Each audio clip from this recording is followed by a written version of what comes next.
Bem-vindos a mais um estudo do nosso Mil Dia. Na semana passada, fizemos uma introdução para que pudéssemos vislumbrar o que veríamos nos versículos subsequentes. Essa é uma perícope que trata de um embate jurídico e teológico entre Jesus e os fariseus. O contexto é o código de normas e tradições do povo hebreu. Em verdade, uma tradição específica, o sábado. Em um determinado sábado, Jesus e seus discípulos se dirigem à sinagoga mais próxima para honrar seus compromissos enquanto judeus, discutindo e entendendo a lei, Torá. No caminho, eles sentem fome e invadem uma plantação que margeava o caminho e arrancam algumas espigas para comer. São surpreendidos por um grupo de fariseus que não apenas censuram a atitude dos discípulos, mas propõem um debate a Jesus que o aceita. Este debate pode ser entendido como jurídico-teológico, porque havia um conjunto de 39 leis sobre o que era proibido e permitido fazer no dia de sábado, o Shabat, dia sagrado do povo judeu. Entretanto, a atitude dos discípulos atendia a uma recomendação do livro Deuteronômio e do livro Levítico, e sob esse ponto de vista, eles não desrespeitaram o sábado conforme vimos na semana passada.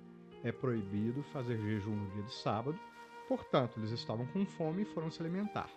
E também, se estiver atravessando uma plantação, pela lei judaica, você pode arrancar uma espiga e se alimentar para matar a fome. Não é permitido ceifar ou colher para venda posterior. Na nossa discussão, houve uma nítida circunstância em que os fariseus buscavam a interpretação casuística, ou seja, adequar a interpretação da lei às suas conveniências, aplicando a este acontecimento específico de Jesus com os discípulos. E este aspecto, a gente também discutiu isso, permeou toda a história religiosa, sobretudo do Ocidente.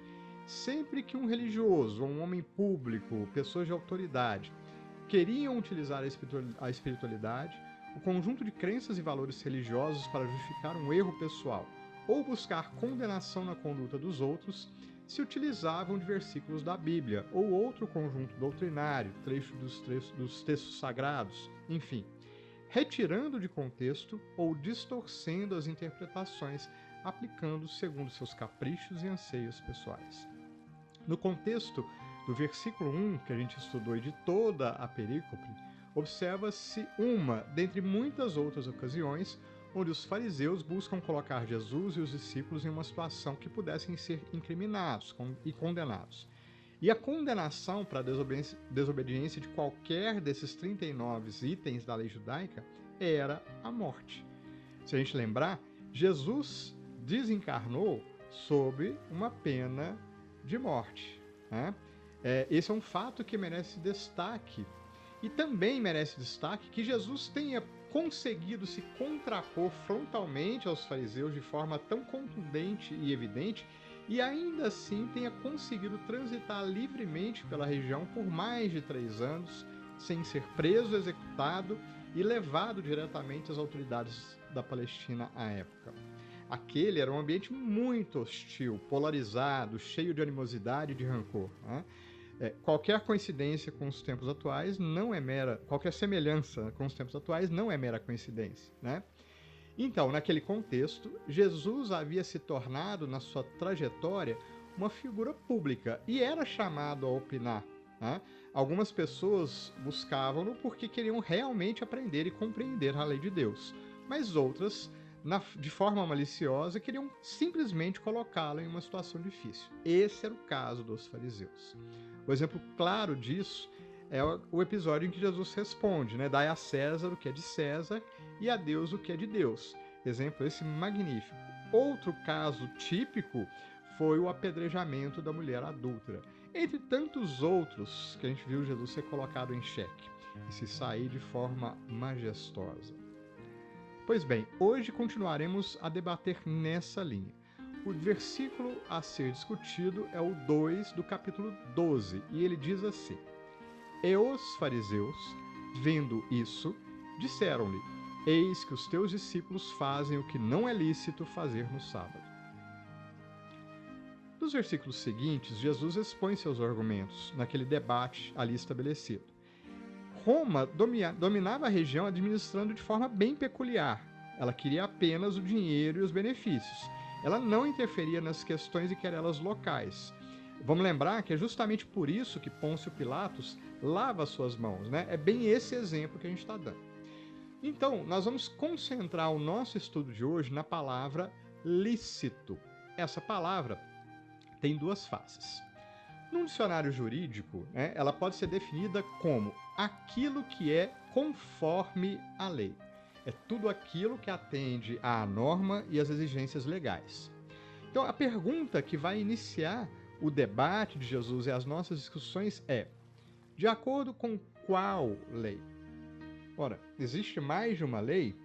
Nesse contexto, né, na província da Palestina, você tinha várias questões. Havia o Código de Direito Romano, né, que inclusive, que eles estavam sob o jugo dos romanos, inclusive, né, essa contribuição serve de fundamento até mesmo para várias correntes jurídicas atuais.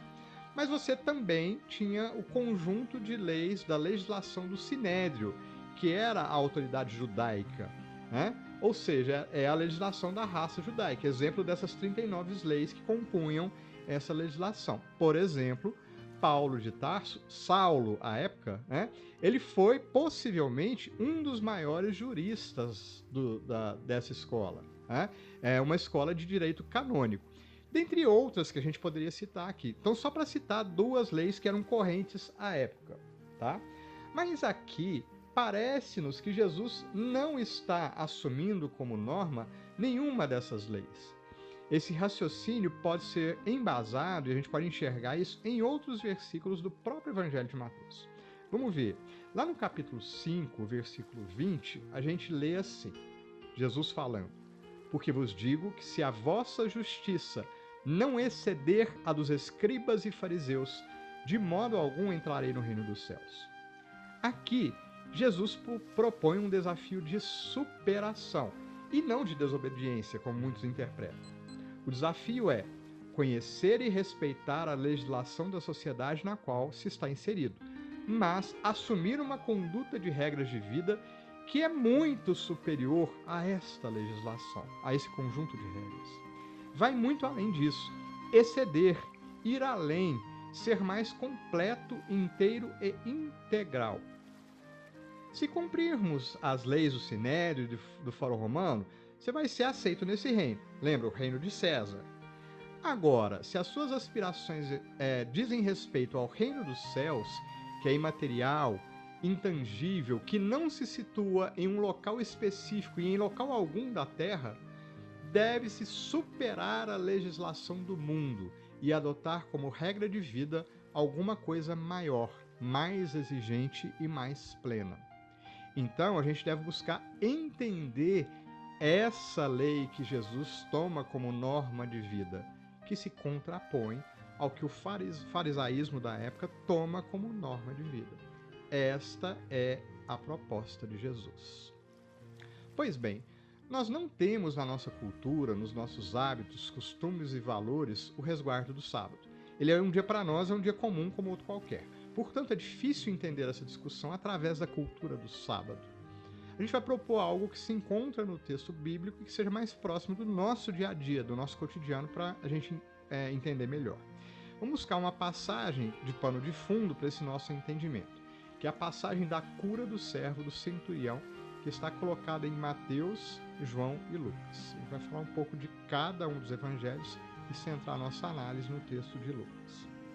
Em João, quando um centurião vai se referir ao seu servo, ele usa a palavra grega huios, que significa meu filho.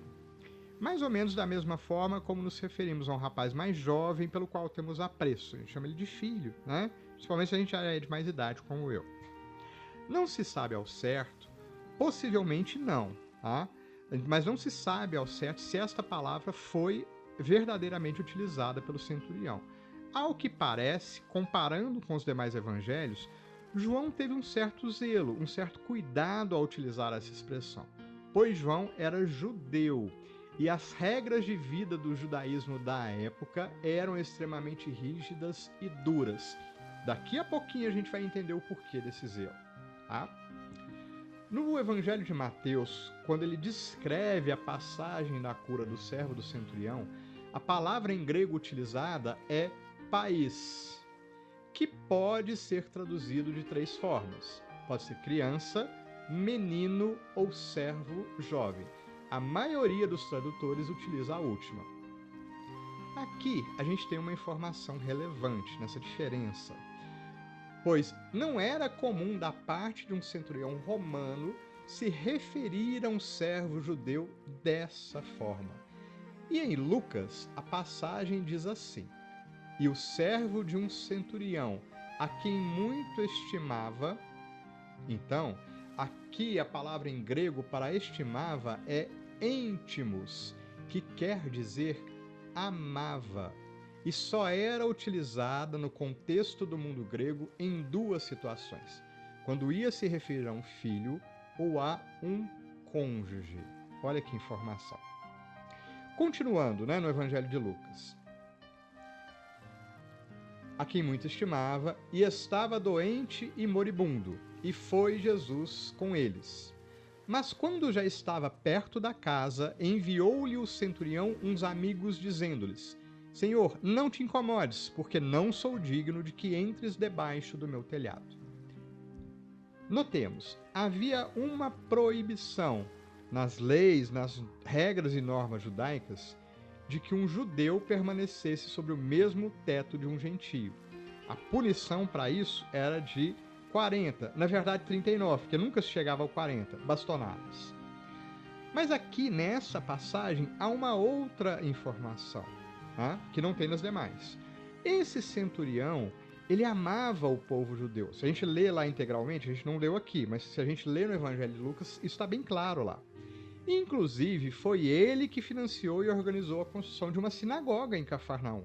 Então, havia por parte dos judeus de Cafarnaum um interesse nesse homem, ou seja, ele era perdoado em muitas coisas.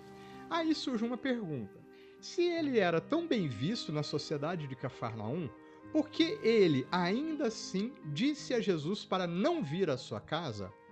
Havia ali por detrás, por pano de fundo, um constrangimento maior de algo na conduta dele que era muito mais reprovável, segundo a legislação judaica, do que ser estrangeiro. A gente já começa a entender isso. Continuemos, Aí Lucas continua assim: e por isso nem ainda me julguei digno de ir ter contigo. Dize, porém, uma palavra e o meu criado curará. A palavra aqui em Lucas, utilizada para meu criado, semelhante aos outros evangelhos, é doulos, um termo grego específico para servo íntimo, traduzindo para os tempos atuais, amante. Aqui a gente vê que o cuidado na tradução de Mateus e João, ambos judeus, se deve a isso. Mas Lucas era grego, discípulo de Paulo, que foi quem supervisionou a redação dele. E ele não tinha os pudores dos antecessores, porque ele não tinha vinculação com a lei judaica. E no exército romano, só para a gente ilustrar o que acontecia aqui, e também entre os gregos, era muito comum as relações homoafetivas entre oficiais e soldados. Resumindo, esse estrangeiro, que já era um fato de repúdio dos judeus, romano, um fator adicional de ódio para os judeus também, chega para Jesus e fala: o homem que eu amo, meu servo amante, está morrendo. Sei que não pode se envolver com isso, por ser passível de condenação por morte. Nem precisa se comprometer, mas de onde está, faça uma prece por ele, e ele vai se curar. Pois bem, continuemos a passagem. E ouvindo isto, Jesus maravilhou-se dele, e voltando-se, disse à multidão que o seguia: digo-vos que nem ainda em Israel tenho achado tamanha fé. É espantoso essa colocação de Jesus. Este homem, o centurião, enfrentou muitos olhares discriminatórios, duros e cruéis para poder fazer esse pedido.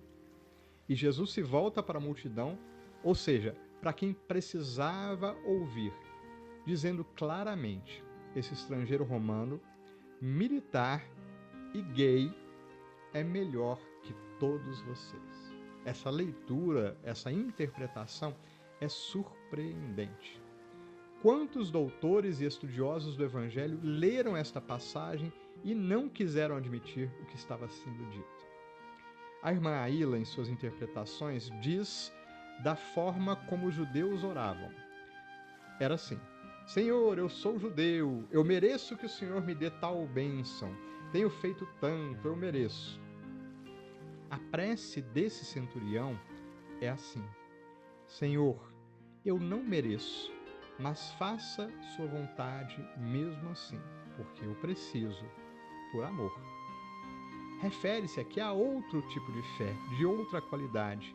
A fé que no Código de Leis de Jesus é a mais pura, a de melhor qualidade. Aqui, ao nos referirmos à homoafetividade, que trata de amor, está nos Evangelhos, e a maneira como Jesus lidou com ela está clara e objetiva. Aos olhos bondosos de Jesus, o amor existe entre espíritos. Aqui, temos claramente a referência ao Código de Leis que excede a justiça dos fariseus. Excede a justiça humana. Por vezes, o rigorismo na visão e comportamento do outro, exigindo que o outro pense e haja como nós, não é efetivamente cristão nem fraterno. Prosseguindo, nas obras básicas, damos a palavra a Kardec e aos espíritos na obra da codificação. No Livro dos Espíritos, questão 616, Kardec pergunta: será possível que Deus, em certa época, haja prescrito aos homens o que noutra época lhes proibiu? Respondem os espíritos: Deus não se engana. Os homens é que são obrigados a modificar suas leis, porém imperfeitas. As de Deus, essas são perfeitas. A harmonia que reina no universo material como no universo moral se funda em leis estabelecidas por Deus desde toda a eternidade. Kardec já tinha claro que o que é lei para os homens encarnados não é lei para o espírito imortal. Portanto, essa pergunta é inteligente, pois usa a definição da legislação humana para questionar sobre a legislação divina. Segundo a legislação humana, é transitório, temporal, de uma certa época e espacial. Diz respeito a um povo, local e cultura, se adequando aos usos e costumes de sua época. E, na sua evolução, as leis humanas caminham para a legislação divina, evoluindo sempre. Apenas para efeito de comparação, constatamos que a homofobia, em pleno século XXI, é crime grave em 60 países do mundo. Ou seja, a homoafetividade em 60 países do mundo ainda é considerada crime. A resposta dos espíritos, então, é clara e direta no começo. E depois, eles caracterizam bem a transitoriedade das leis humanas. Buscando o decálogo em Êxodo, encontramos claramente: não matareis. Portanto, aqui claramente, qualquer legislação do mundo que imponha a pena de morte, por exemplo, ou a execução de um ser humano em qualquer circunstância, está na direção contrária ao Código de Leis Divinas. E no final da resposta, encontramos a palavra eternidade. Esta palavra é vinculada à característica de Deus, às características divinas. Eterno é tudo aquilo que não teve nem começo, nem meio e nem fim. Portanto, quando Jesus afirma que não veio destruir a lei, mas dar-lhe cumprimento, ele se refere ao cumprimento das leis divinas, válidas para toda a eternidade. Seguindo, no Evangelho segundo o Espiritismo, encontramos no capítulo 22 a discussão sobre o versículo "Não separeis o que Deus juntou". Inicialmente, destacamos que essa discussão pode ser mais ampla. Os antagônicos, aqueles que encontram sérias dificuldades em conviver, em qualquer situação, devem sim buscar a convivência em harmonia. Sempre que eu sou colocado em situação de convivência com uma pessoa difícil, se eu forço a me distanciar, estou em desacordo com essa parte da lei divina. Seguem os comentários do Evangelho. Imutável só há o que vem de Deus. Tudo o que é obra dos homens está sujeito à mudança. As leis da natureza são as mesmas em todos os tempos e em todos os países. As leis humanas mudam segundo os tempos, os lugares e o progresso da inteligência. Elegantemente, os espíritos nos dizem que quando uma sociedade humana retrocede em relação a algo, por exemplo, dá um passo atrás em termos de democracia, respeito, fraternidade, solidariedade humana, isso é prova de falta de inteligência. Em vários aspectos, o problema não são as leis humanas, são as formas como agimos e a aplicação efetiva dessas leis. É problema de educação e formação do caráter em bases evangélicas. Não existe tratado pedagógico no ambiente acadêmico do mundo que supere ou se aproxime das normas de vivência fraterna e caridosa proposta por Jesus. No livro Obras Póstumas, segunda parte, capítulo 38, intitulado Credo Espírita, que faz referência àquilo que o espírita deve acreditar de verdade, diz assim: os males da humanidade provêm da imperfeição dos homens. Pelos seus vícios é que eles se prejudicam uns aos outros. Enquanto forem viciosos, serão infelizes, porque a luta dos interesses gerará constantes misérias. Todos nós estamos incluídos nesse contexto aqui citado. Aqui ressaltamos que as mudanças ocorrem de acordo com os interesses momentâneos de um grupo específico, ou seja, casuísmo. Continuando, voltando a Obras Póstumas. Sem dúvida, boas leis contribuem para melhorar o estado social, mas são impotentes para tornar venturosa a humanidade, porque mais não fazem do que comprimir as paixões ruins sem as eliminar. Aqui a gente destaca: repressão é diferente da educação e, de maneira exagerada, constitui uma violência, sim. O propósito da educação não é usar o rigorismo para cercear. Lá em Sacramento, o professor Eurípides Barçanufo propôs a criação de turmas mistas, que era um tremendo avanço para a época, e quando questionado, disse que fazia parte do processo ensinar aos alunos homens respeitar as mulheres, estando efetivamente junto delas, respeitar nas atitudes e na convivência do dia a dia. Por detrás da liberdade concedida estava a autoridade moral de um espírito que usava o amor. Aqui nós nos lembramos de Allan Kardec, que foi aluno de Pestalozzi. Prossegue Kardec em Obras Póstumas. Em segundo lugar, porque são mais repressivas do que moralizadoras e só reprimem os mais salientes atos maus, sem lhes destruir as causas. Ou seja, aqui Kardec destaca que nenhuma legislação que seja mais repressiva, hostil e bruta e punitiva do que educadora e moralizadora não irão funcionar. Aliás, prossegue, a bondade das leis guarda relação com a bondade dos homens. Enquanto estes se conservarem dominados pelo orgulho e pelo egoísmo, farão leis em benefício de suas ambições pessoais. A lei civil apenas modifica a superfície. Somente a lei moral pode penetrar o foro íntimo da consciência e reformá-lo. A afirmação de Kardec retira o verniz que muitas das vezes é apresentado pela matéria e pelas interpretações transitórias e casuísticas. O Evangelho efetivamente irá reformar a sociedade. Os corações humanos, abertos ao Cristo, renovarão a sociedade, não os quartéis e nem os tribunais. Seguimos agora para a Revista Espírita, ano 3, outubro de 1860. Título da lição: A Hipocrisia. Antes de lermos a mensagem, lembramos um estudo anterior, quando Jesus se refere aos fariseus como raça de hipócritas. Nessa ocasião, buscou-se a origem da palavra hipócrita, que era utilizada no contexto teatral grego. As mulheres não podiam encenar, apenas os homens, que ao representar mulheres punham máscaras e túnicas. Os pobres encenavam ricos, escravos encenavam homens libertos. Apresentar ao público uma personalidade que não era real, que não correspondia com a realidade, dava ao autor a alcunha de hipócrita. Nesse sentido original, a palavra não era pejorativa. Jesus e os evangelistas pegam essa palavra e dizem aos fariseus claramente: vocês estão representando. Temos que ter cuidado com moralismos, pois somos humanos. Eventualmente, erraremos.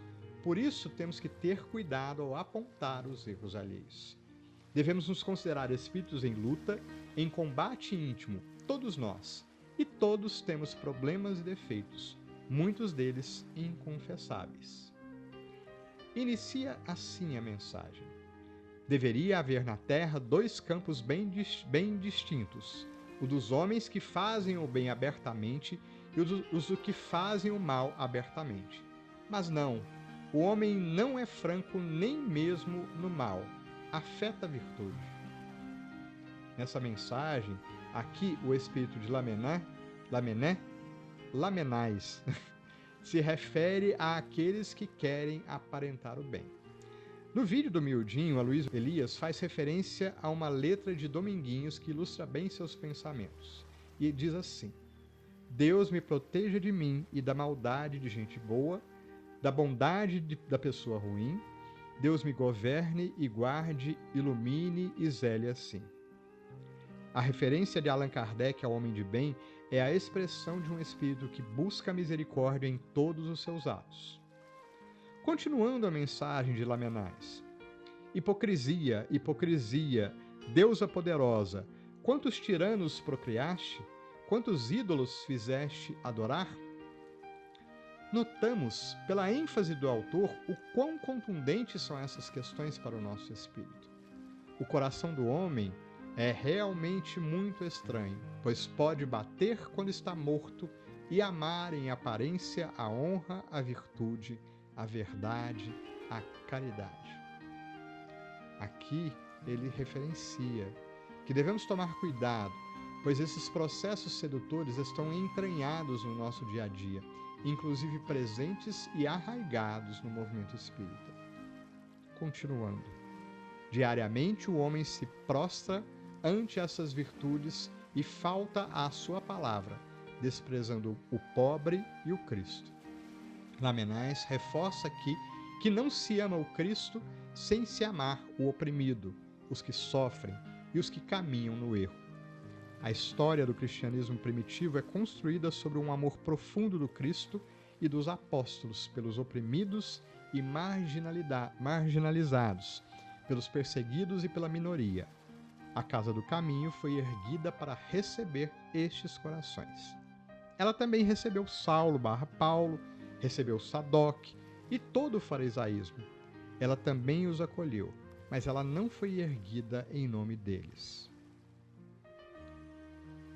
Diz assim, finalizando Lamenar: todo dia mente, todo dia é um tartufo. Quantos homens parecem honestos porque a aparência muitas vezes engana? Conta-se que certa vez alguém perguntou a Chico Xavier: Chico, e os criminosos? Nas entrelinhas é como se perguntasse, né? Afirmando: bandido ruim é bandido morto, concorda, Chico? Ele respondeu assim: ah, meu filho, eles são um de nós, só que foi descoberto. Exatamente referência ao comentário da mensagem acima. Quantas vezes assumimos o papel da hipocrisia? A corrupção também acontece nos pequenos delitos com que nós mesmos coadunamos todos os dias. Por fim, destacamos as recomendações de Emmanuel na lição 54 do livro Vinha de Luz, chamada Fariseus. Diz assim: certamente que o mestre não determinou a morte dos fariseus, mas recomendou cautela em se tratando da influenciação deles. Exigências farisaicas constituem perigosas moléstias da alma. Urge auxiliar o doente e extinguir a enfermidade. Todavia, não conseguiremos a realização provocando tumultos, e sim usando a cautela na antiga recomendação de vigilância. Aqui vemos, como sempre, o orai e vigiai, se dirigindo sobretudo ao nosso próprio campo de pensamentos e sentimentos. Obrigado a todos, fiquemos com Deus.